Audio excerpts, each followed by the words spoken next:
Allô, Oh, Guylaine. Guylaine. Bonsoir, Guylaine.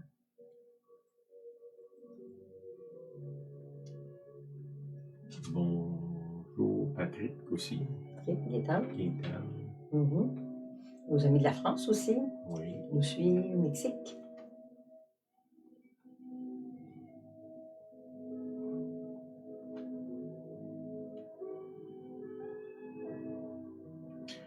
Allô, Denis. Denis, Nathalie.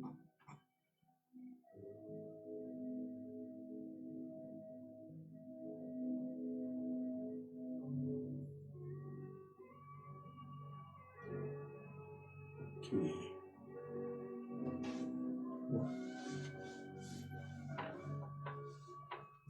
OK. T'avais-tu quelque chose? Non. Bonsoir à tous. Bonjour, bonsoir. Il y en a qui vont l'écouter en rediffusion.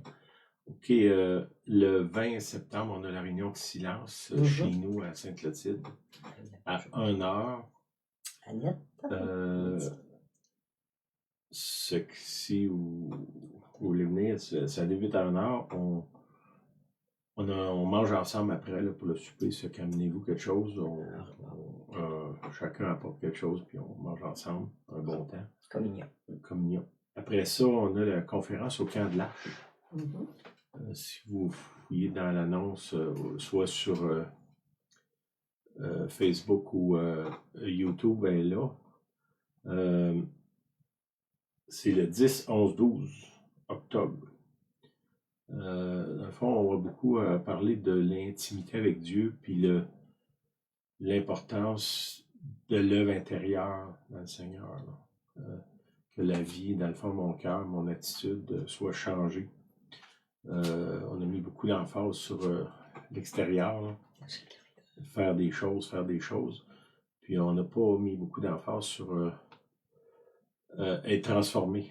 Intérieurement, profondément. Puis on va travailler là-dessus. On vous encourage à être là. La dernière rencontre, on a eu vraiment du bon temps. Là. C'était vraiment intéressant. Oui, il faut s'inscrire. Si vous regardez là, sur Facebook, là, il y a l'annonce, il y a un email, vous pouvez écrire. Sinon, écrivez-nous d'une autre façon, le téléphone ou quoi que ce soit. Qu'on ait votre nom, c'est important.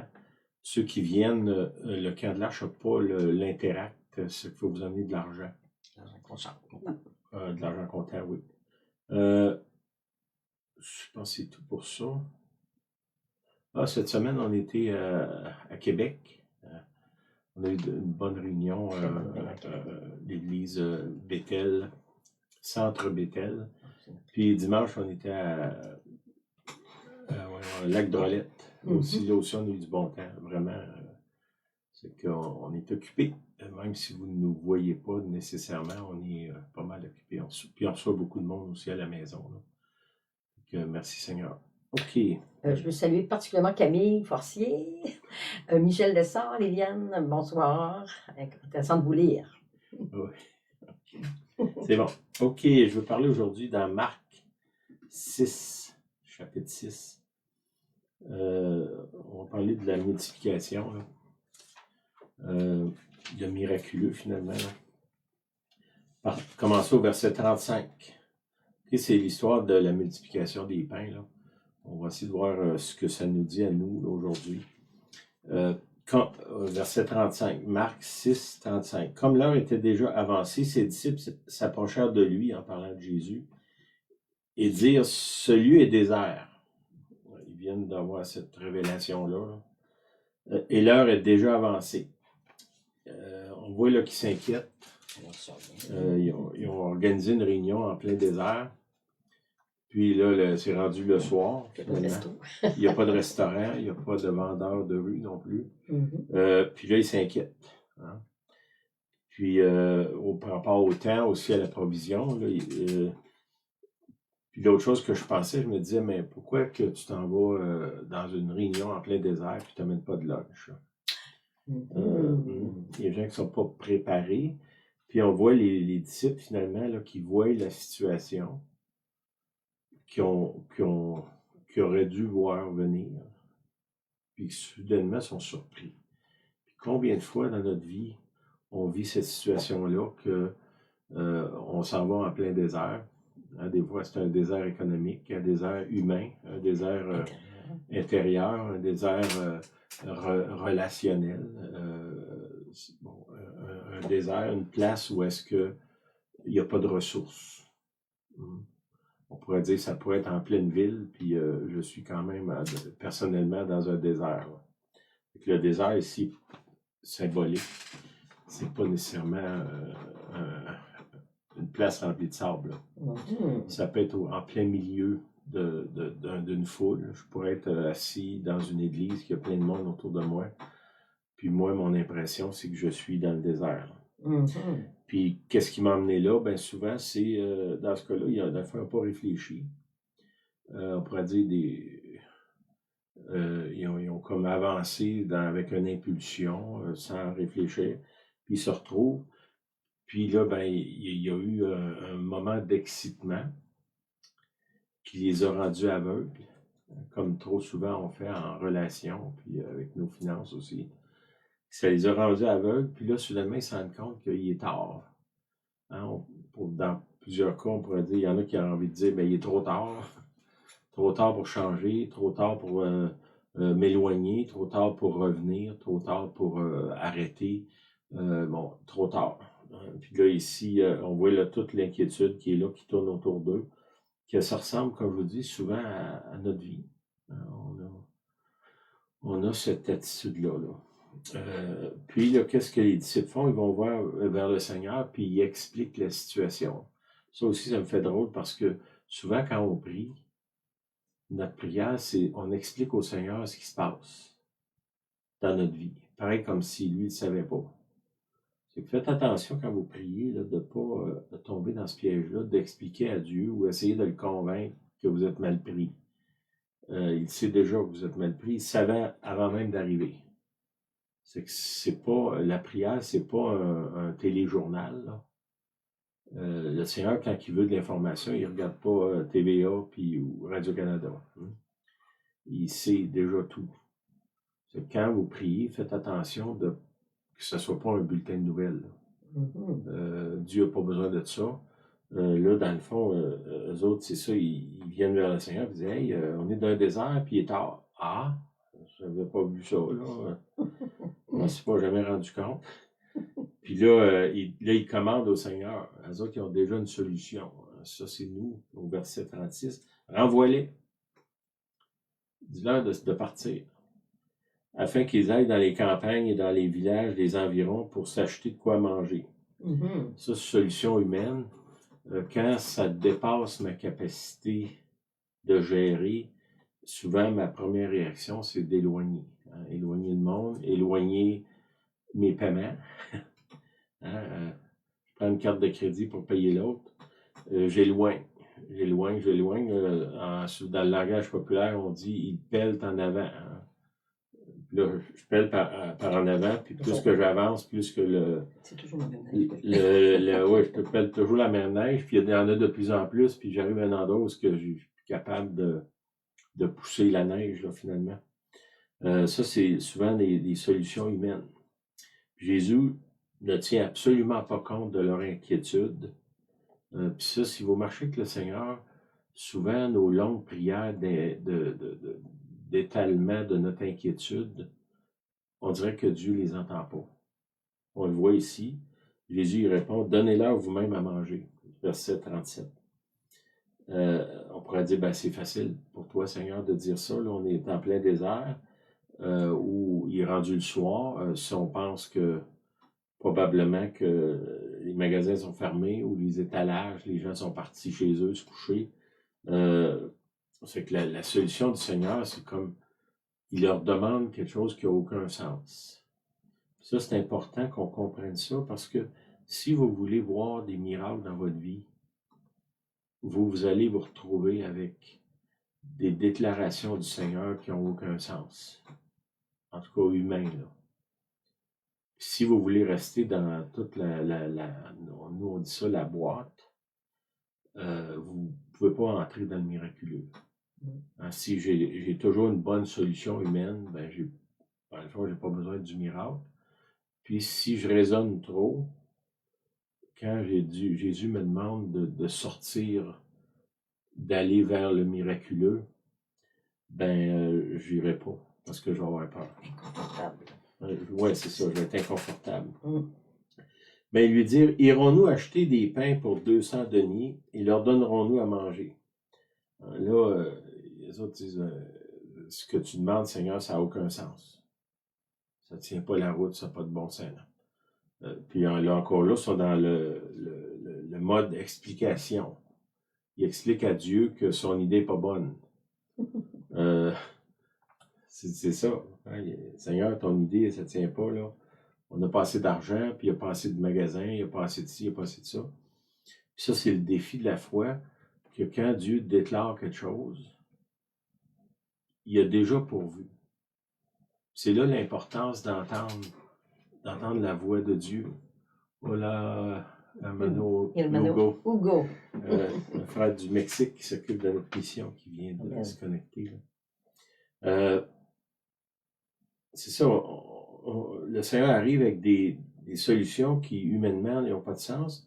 C'est ça, les gens qui marchent par la foi, qui voient des miracles, c'est qu'ils croient ce que Dieu dit. Ça ne les rend pas aveugles à la situation, pas parce que j'ai la foi que je suis amnésique là, ou aveugle.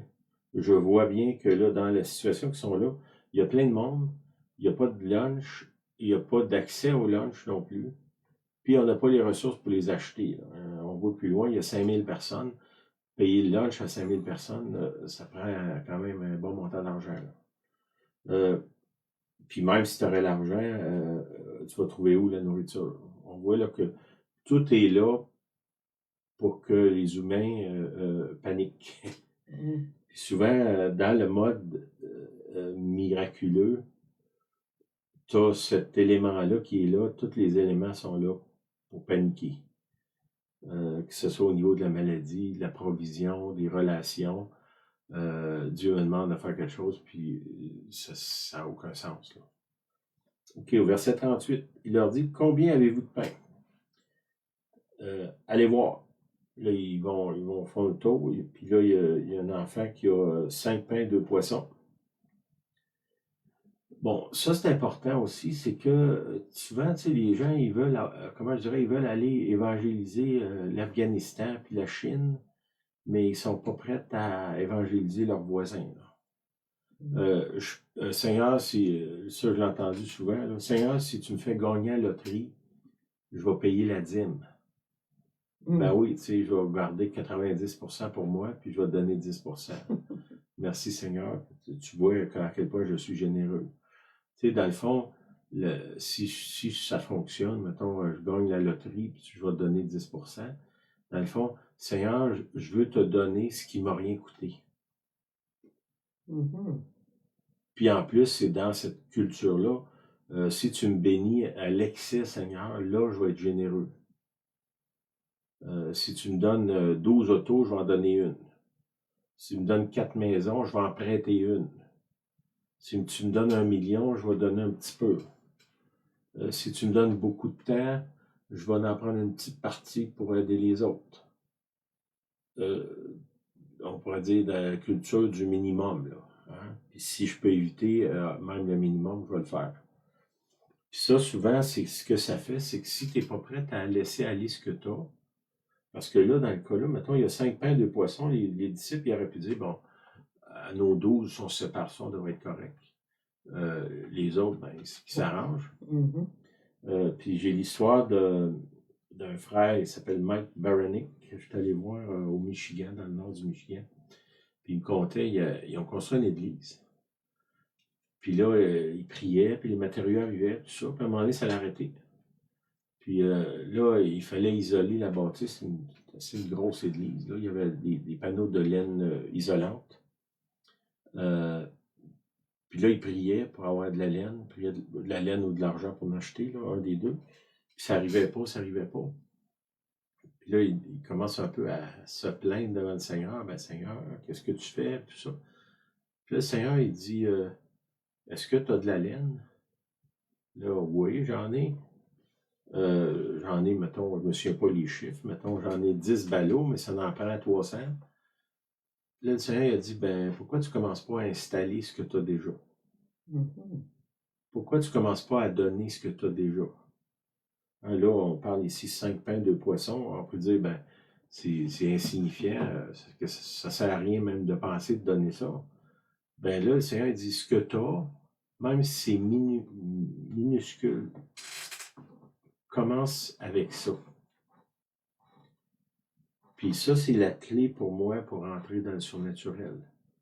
Tu sais, si je commence avec le petit peu que j'ai, puis je suis prêt à le donner, à le distribuer aux autres, parce que la plupart du temps, quand Dieu amène un miracle, ça rapporte aux autres. Tu sais, la culture du moi, là, c'est pas une culture qui attire beaucoup le miraculeux. Puis ça, c'est une autre chose. Qu'est-ce que vous avez en main, là? Peut-être vous dites, ben moi, j'ai pas d'argent. OK. Est-ce que tu as du temps? Peut-être. Ouais, mais je n'ai pas beaucoup. Oui, mais tu en as quand même. Ce que tu as, ton temps, demande au Seigneur, Seigneur, moi, je sais pas, moi, j'ai 5 heures par semaine que je t'offre. Qu'est-ce que tu veux que je fasse? Bon, tu veux-tu que je prie, que je jeûne, que j'aille témoigner, que j'aille aider des gens, que j'aille faire des services, je sais pas. Qu'est-ce que tu veux que je fasse? Si j'ai de l'argent, ouais, mais j'en ai pas beaucoup. Mais avec ce que tu as, qu'est-ce que tu peux donner? Est-ce que je peux payer un café à quelqu'un? Je sais pas, aujourd'hui, un café, c'est rendu à, je sais pas, 3 $. Si je commence avec ça. Puis souvent, on a l'idée que, ben, Seigneur, quand je vais pouvoir donner 300 $, là, je vais donner. Moi, mon expérience me montre que si tu es pas capable de donner 2 $, tu ne donneras jamais 300 $. Mm. Puis pourquoi c'est important? Parce que, tu sais, la question des ressources, ça peut être l'argent, ça peut être toutes les ressources qu'on a, notre énergie, notre temps, notre énergie, notre argent. Ça, c'est les ressources qu'on a. La seule chose qui se multiplie, c'est ce que je donne. Si vous voulez multiplier quelque chose, mettons, vous dites, j'ai pas de temps, commence à en donner à quelque chose qui ne te bénéficie pas personnellement. L'argent, c'est pareil. Tu manques d'argent, commence à en donner. Puis, dans le fond, mettez Dieu au défi là-dessus. Moi, je peux bien vous conter mon histoire, mais ça n'amènera pas d'argent dans votre compte de banque. Ça ne vous donnera pas de temps, puis ça ne vous donnera pas des expériences. Tu sais, vous pouvez être content de m'entendre conter mes histoires, mais pourquoi pas vous d'en avoir? OK, ici, il y a ça, cette question-là de le petit peu, comment c'est ce que tu as? Dans le cas de Mike Baronic, quand il a commencé à mettre la laine qu'il avait, soudainement, il est arrivé une vanne, un camion remorque, rempli de laine qui a débarqué chez eux. Puis c'est quelqu'un qui avait payé ça, puis ils leur ont donné. Mais étrangement, le camion remorque est arrivé au moment où est-ce que lui avait déjà sorti puis commencé à installer ce qu'il y avait. Puis nous, l'école chez nous, on a construit. Ben, les matériaux sont arrivés après qu'on a fait creuser le trou pour faire la fondation. Puis je me souviens, on était là, moi puis Julienne, le soir, puis c'était une vision que j'avais eue à Kansas City de construire une école. Bon, chez nous, on a une école dans la cour arrière, qui aujourd'hui sert pour faire du ministère, mais à l'époque, c'était pour enseigner les enfants. J'ai eu la vision, un peu comme Jésus ici, donnez-leur vous-même à manger. Construis une école. Hein? Bon, c'est un peu fou comme concept, là. Pas juste un peu, pas mal. Là. Puis, qu'est-ce qu'on a fait? On a cru. Puis avec ce qu'on avait, à ce moment-là, on avait juste un petit peu d'argent, très peu, pour faire creuser le trou, pour faire la fondation. Au moment qu'on a creusé le trou, on priait, puis les matériaux arrivaient à mesure, l'aide des personnes, quand la journée qu'on a besoin de telle personne, tel spécialiste ou tel corps de métier, il arrivait. Puis souvent, je me souviens, un frère, il me dit, ben, le Seigneur m'a réveillé ce matin, puis il m'a dit de venir ici pour vous aider. Qu'est-ce que vous voulez que je fasse? Mhm. Mhm. Puis il y a plein de choses comme ça, mais c'est venu au départ d'avoir cru à quelque chose qui n'avait pas de sens, puis d'avoir agi avec le peu de ressources qu'on avait. Mhm. On voit ça ici, c'est ce qu'ils font là. Verset 39. Bon, je vais finir le verset 38 j'ai vu écrire une note, c'est dit, avant de paniquer, demandez-vous qu'est-ce que vous avez à donner, que vous avez en possession, que vous pouvez donner. Comme je vous dis, même si c'est quelque chose qui semble insignifiant, dans le royaume de Dieu, il n'y a rien d'insignifiant. Le geste d'ouvrir ta main puis de donner, comme je vous dis, ça peut être de l'argent, du temps, de l'écoute, quoi que ce soit, là. Ça va déclencher quelque chose dans le monde spirituel. Puis là, Jésus, verset 39, alors il leur commanda de les faire tous asseoir par groupe sur l'herbe verte.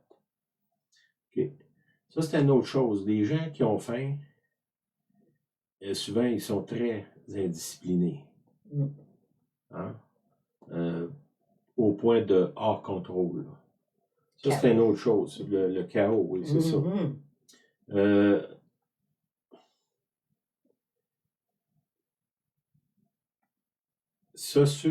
L'autre chose, c'est que si vous êtes la personne qui a besoin, parce que moi, mettons, Dieu me dit de vous donner de l'argent, moi, je suis la provision, puis là, vous êtes le récipient, celui qui va le recevoir. Bon, celui qui va le recevoir, lui aussi, il doit apprendre à obéir. Puis ça, c'est important.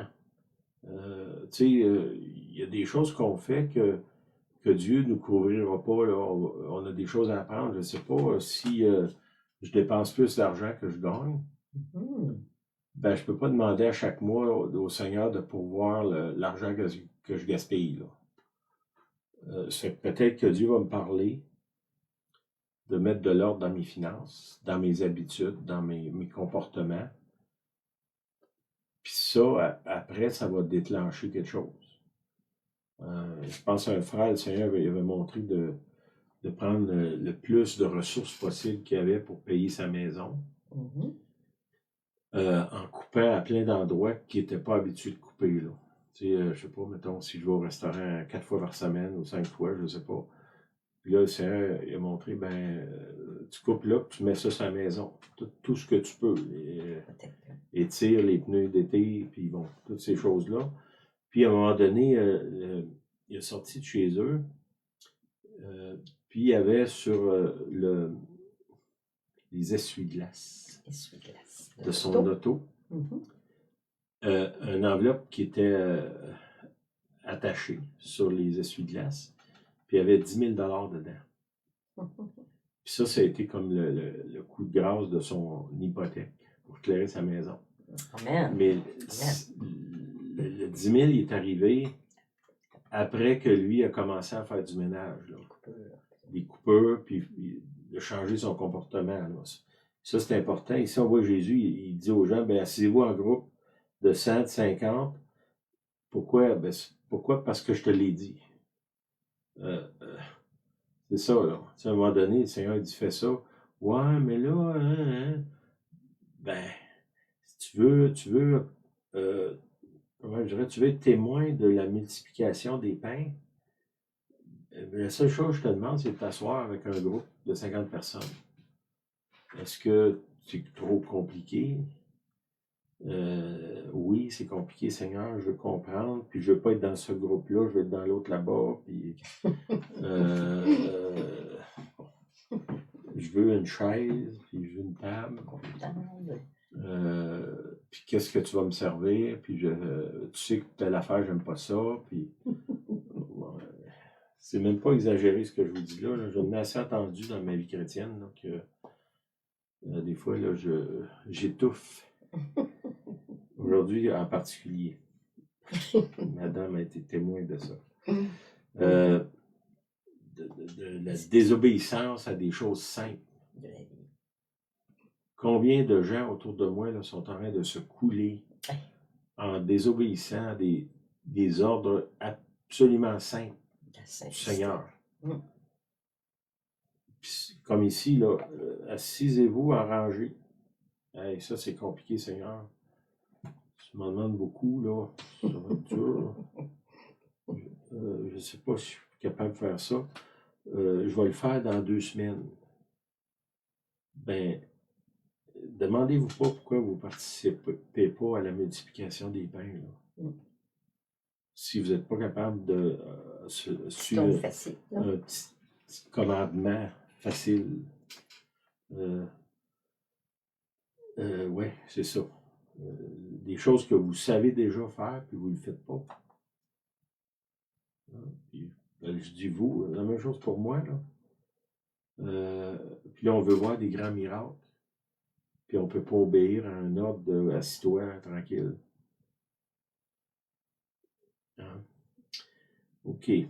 J'en ai assez dit là-dessus. Là. Ça m'a. J'ai eu des nouvelles là, depuis une semaine là, de désobéissance flagrante là, qui est en train d'amener la destruction dans plusieurs vies autour de moi.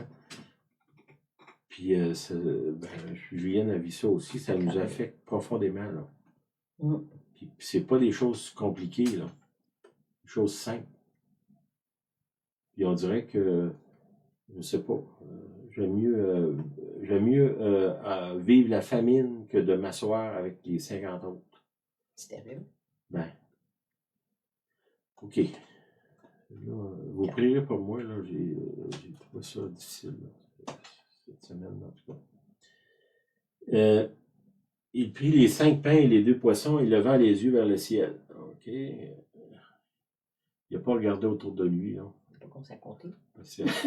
Arrêtez de décourager, peut-être, comme moi, là. Il a regardé vers le ciel, puis il a rendu grâce. Ça, c'est une autre chose. Le petit peu que vous avez, remerciez le Seigneur. Rendez grâce. C'est super important. Puis il rompit les pains et les donna aux disciples afin qu'ils les distribuassent à la foule. Partagèrent aussi les 2 poissons entre tous. Puis, il faut apprendre à rendre grâce avec ce qui est devant nous. Puis cette idée-là de rendre grâce, c'est un des facteurs de multiplication. Tu sais, si je me plains, c'est comme si c'est le contraire de la foi. Je ne crois pas que Dieu peut améliorer ma situation. Ce que je garde mes yeux sur ma situation. Puis après ça, je me demande pourquoi qu'elle ne change pas. Ben, c'est parce que tu ne lèves pas les yeux vers le ciel, puis tu ne rends pas grâce. Tous mangèrent et furent rassasiés. C'est pas merveilleux, ça. C'est assez simple. Hein? Il demande aux disciples de faire quelque chose d'impossible. Après ça, il demande aux gens de faire quelque chose de simple. Puis après ça, lui, il fait le reste. C'est un peu ça l'histoire. Il en apportait 12 paniers pleins de morceaux de pain, de ce qui restait des poissons. Ça, on expérimente depuis un certain temps dans notre vie. Comment je dirais, une suffisance, puis même une abondance, plus que ce qu'on a besoin. Bon, est-ce qu'on a vécu l'histoire du désert, puis que les magasins sont fermés, puis il n'y a pas de ressources, puis oui, on l'a vécu. Puis là, actuellement, on est plus à la provision divine expérimentée. Bon, comment est-ce que ça fonctionne? C'est, je vous dirais que une des choses qui doit nous caractériser comme chrétiens, c'est une générosité extrême. Que même si tu as juste 2 pains, 5 pains, 2 poissons, c'est ça? Je me trompe tout le temps entre les 2, 5. 5 pains, 2 poissons. Même le peu que j'ai, si j'apprends à le partager, ça va se multiplier. Puis ça, il faut que vous l'expérimentez comme chrétien. Là. Faites pas juste lire des livres là-dessus, puis entendre les témoignages des autres. Puis une autre chose on a expérimenté aussi, c'est quand même plusieurs années, que quand on a commencé à s'inquiéter des ressources, finalement, là, du manque, oui, littéralement. On s'aperçoit qu'on va manquer. Ben, là, on se disait, dans le fond, comment on l'a vécu, c'était je ne laisserai pas ma peur de manquer me dominer. Puis souvent, on a fait un geste d'un défi presque de donner des choses qu'on avait vraiment besoin là, à ce moment-là. Puis ça a toujours été ces choses-là que Dieu a multipliées. L'extravagance. Là, on a goûté à l'extravagance de Dieu quand nous, on est devenus extravagants. Voilà. Même avec le petit peu de ressources qu'on avait. Tu sais, si tu n'as rien puis tu donnes presque rien, tu donnes plus que celui qui a beaucoup qui donne un peu. C'est pas je dirais, c'est pas la grosseur du montant, c'est le sacrifice qu'il demande. On voit ça dans l'histoire de la veuve qui donne, ça dit un sou, je ne me souviens pas le nom exact de la monnaie, là, mais elle donne dans le fond un sou. Puis Jésus il dit, ben elle a donné plus que toutes les autres. Pourquoi? Parce que le peu qu'elle avait, elle l'a donné. Puis qu'est-ce qu'elle était? Elle a été louée par le Seigneur. Puis son histoire est dans les Écritures, aujourd'hui même, qui nous parle. Mais ça, il faut que vous le vivez pour vous-même. Puis là, je ne suis pas en train de vous dire de me donner de l'argent, là. Je vous dis d'être généreux. OK. Verset 42. Alors, on l'a vu. Verset 44. Ceux qui avaient mangé les pains étaient 5000 hommes, quand même. Hein? Nourri 5000 personnes avec 5 pains, 2 poissons. C'est quand même... ça ressemble à un miracle, ça. Regardez bien ce qui se passe immédiatement après. Aussitôt après. Là, il y a un soudain empressement de Jésus. Il obligea ses disciples à monter dans la barque et à passer avant lui de l'autre côté. Okay? Qu'est-ce qui se passe quand Dieu fait un miracle de cette amplitude-là? Les gens, ils vont vouloir construire une ville là, en pensant qu'à tous les repas, Jésus va faire ça. La nature humaine. Que si Dieu pourvoit surnaturellement pour moi une fois, est-ce que ça veut dire que moi, je dois laisser mon emploi, puis m'asseoir, puis attendre que Dieu fasse un miracle demain? Non. Okay. Dieu peut faire un miracle parce que là, on va dire que les disciples, ils n'ont pas prévu le coup. Ils ont emmené des gens dans le désert, puis il n'y avait pas de lunch, puis les gens-là, pas mieux qu'eux, ils ont été là, ils étaient mal pris. Là. Dieu a fait un miracle. Là, l'idée, c'est, est-ce qu'ils ont appris de ça? Je dirais que le Seigneur, c'est pas écrit là, mais le Seigneur les a peut-être enseigné de dire, ben, quand vous organisez quelque chose, essayez de prévoir. Hein, si tu vas dans un lieu, oui, je peux miraculeusement faire apparaître de l'essence dans ton auto, là, mais je ne ferai pas ça nécessairement tous les jours. Oui, je peux faire apparaître de l'argent dans ton compte de banque. Ça, on l'a vécu à maintes reprises, nous, là. Mais est-ce que c'est... Moi, j'arrête de travailler, puis que ça vient comme ça, comme si le Seigneur va pourvoir. Moi, je n'ai plus rien à faire. Non, c'est pas ça. Verset 45, il obligea les disciples à monter dans la barque et à passer avant lui de l'autre côté. C'est un miracle, c'est pas une nouvelle façon de vivre. Un miracle, c'est un événement qui se passe à un moment précis dans le temps. Bon, est-ce que Dieu peut faire des miracles comme ça tous les jours? J'ai aucun doute là-dessus. Est-ce que, je pense que pour nous autres, ça serait malsain si Dieu ferait ça. Là.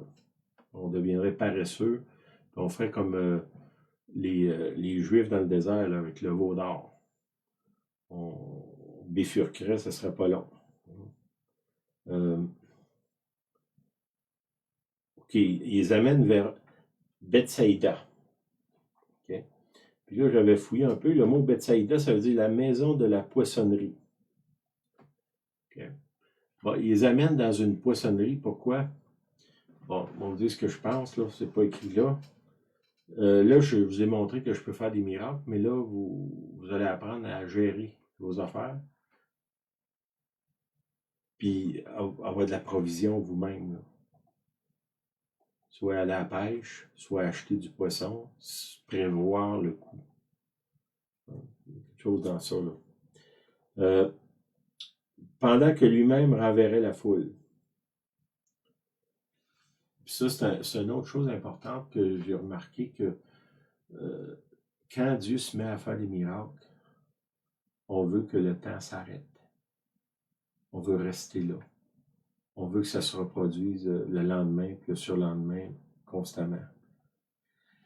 Puis là, on voit que qu'est-ce que Jésus oblige les disciples à s'éloigner de ce lieu de miracle-là extraordinaire. Il les envoie de l'autre côté, assez loin pour pas que la foule suive. Ils sont en barque, ils ne peuvent pas emmener tout le monde avec eux. Ce n'est pas un bateau de croisière. Puis lui, qu'est-ce qu'il fait? Il renvoie la foule. Puis ça nous parle que si vous vivez le miraculeux, la présence de Dieu, l'intimité avec Dieu, des grandes choses avec le Seigneur, vous devez retourner dans votre quotidien après. Puis ça fait partie de l'appel de Dieu que j'ai... bon, mettons, je sais pas, on a vécu beaucoup de choses avec le Seigneur, mais je sais pas, mettons, je suis à un endroit, puis là, la présence de Dieu est là, puis c'est intense, tout ça. Ça, c'est le dimanche.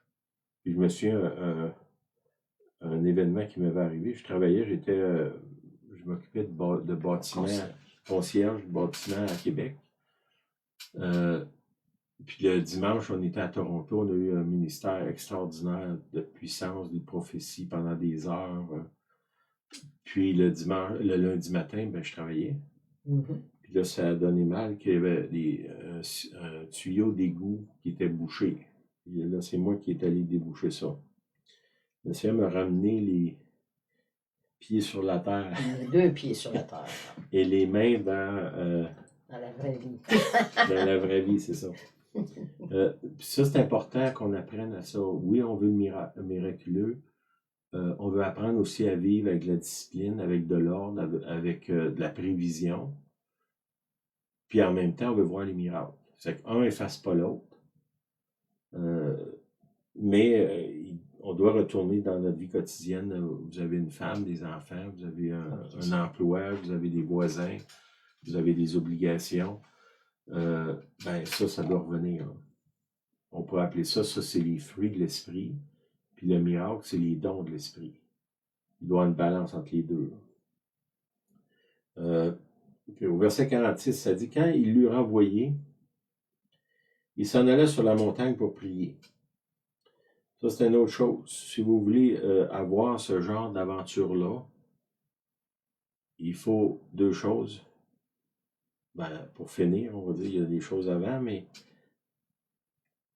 retournez dans votre vie normale.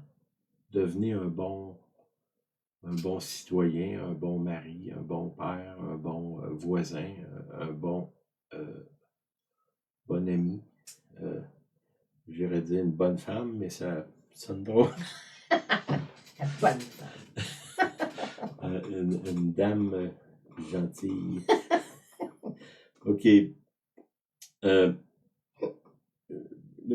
Verset 46, quand il l'eut renvoyé, il s'en allait sur la montagne pour prier. Pour d'autres aventures extraordinaires, apprenez à retourner à la montagne pour prier. Le temps d'intimité avec le Seigneur, ces temps-là où est-ce qu'on apprend à entendre sa voix, on est à l'écoute, on doit revenir là. Puis j'ai remarqué plusieurs qui sont ministres de Dieu. Quand Dieu se met à faire des miracles, souvent, ils se font emporter par le ministère, puis ils oublient de revenir dans leur quotidien, puis ils oublient de revenir à la montagne aussi. Puis on voit que beaucoup de grands hommes et femmes de Dieu sont tombés parce qu'ils ont oublié de faire ces 2 choses-là. De revenir dans le quotidien, les 2 pieds par terre, connecter avec des gens ordinaires autour de nous, puis aussi de connecter avec le Seigneur dans l'intimité, juste moi et lui, personne autour. Soyez, faites attention à ça. Puis peut-être, je ne sais pas si vous avez pris des notes, de relire ces passages-là. Puis priez le Seigneur que vous puissiez expérimenter ce qu'eux ont expérimenté finalement. Puis que si c'est possible, que ça devienne une partie intégrale de notre vie. Peut-être pas à chaque jour, mais assez régulièrement pour qu'on sache que Jésus est vivant. Jésus fait des miracles. Il marche avec nous. Il est la provision. C'est lui qui pourvoit à tous nos besoins. Que ce soit par un travail ou que par un miracle, c'est la même chose. Les deux viennent de lui. Soyez reconnaissants pour ce qu'il vous donne, puis soyez émerveillés quand il fait des miracles. Amen. Avais-tu quelque chose? Suite à un message de ce genre, qui est très bien d'ailleurs, merci à mon mari, moi je vous laisserai juste avec une question. Depuis de nombreuses années, je dirais peut-être 30 ans, je vous laisse avec ma question. On va aller, les gens vont à l'église le dimanche ou la semaine, une convention, présence de Dieu. Je n'ai aucun doute sur la présence de Dieu. L'adoration, le temps de louange, c'est fameux, c'est merveilleux. Là-dessus, j'ai pas de problème. Sauf que le retour à la maison, le lendemain, le travail, la vie au quotidien, il devrait nécessairement avoir une transformation dans le caractère. Ce qui voudrait dire le quotidien sont les fruits de l'esprit. On touche au miracle, le miraculeux, la présence de Dieu. Les gens reviennent au quotidien. Ma question, c'est est-ce que oui, il y a un changement, transformation profonde quand on revient au quotidien? Alors, je laisse avec la question. Moi, ma réponse, je l'ai pour moi-même. Mais après ça, monter à la montagne pour le temps d'intimité. Quand on descend de la montagne, qui est au quotidien, on revient les deux pieds sur terre. Est-ce qu'il y a vraiment eu un changement, une transformation profonde? C'est pas moi qui réponds à votre question. Chacun pour vous, chacun de vous devez y répondre. Amen. Aller en présence de Dieu sans avoir de changement, il me semble que ça, c'est incohérent pour moi. Mais je vous laisse avec ma question. Merci. Amen. Merci d'être là. Bonne semaine. Puis que vous expérimentez des miracles cette semaine, puis que vous puissiez marcher dans votre quotidien avec le Seigneur. Amen. Bonne semaine.